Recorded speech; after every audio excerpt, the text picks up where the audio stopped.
Zaina Nakatudde y'omu ku balimi b'omu kitundu ky'e Kakuuto mu disitulikiti ya Rakai abafiiriddwa ebirime byabwe era nga mu lukungula lw'omwaka guno ayinza okuviiramu awo nga ekyomusota. Nakatudde ne banne mu kitundu kino bwe baalaba enkuba ng'etandise okutonnya mu mwezi gw'omwenda ne balowooza nti enkuba eya bulijjo kwe basigira, nabo ne bagula ensigo ne basiga.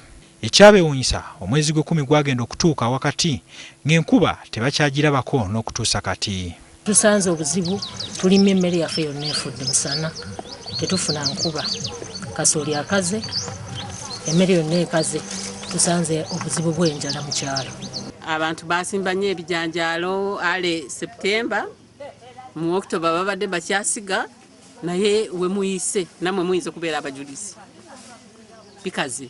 Bano bokka si be bakabataawa ng'entulege, wabula n'omubaka w'ekitundu kino mu lukiiko lw'eggwanga olukulu Ssalongo Mathias Kasamba ng'ono kasooli gwe yalima ku bwaguga bw'ettaka obuweza yiika 10 yenna atandise okkala. Ettooke tebifunye amazzi gamala, emmwanyi tezifunye amazzi gamala, n'abalimi ebijanjaalo ebisinga bitandise okuwitharinga, so kati nga kino kijja tuleetera okuba ne food insecurity. Wano ekitongole ky'emmere mu nsi yonna ekya FAO we kitandikidde okutya nti singa embeera eno esaasaanira ebitundu by'eggwanga ebirala, olwo eggwanga liba lyolekedde akaseera akazibu olw'enjala tolya munno okugwa mu ggwanga. Ebyongo bitadde ku bbali ekibiina ekidduukirira abalimi ekya Agribusiness Initiative Trust kitongozza kaweefube w'okusomesa abalimi ku ngeri gye bayinza okukuumamu ebirime byabwe nga biri ku mutindo.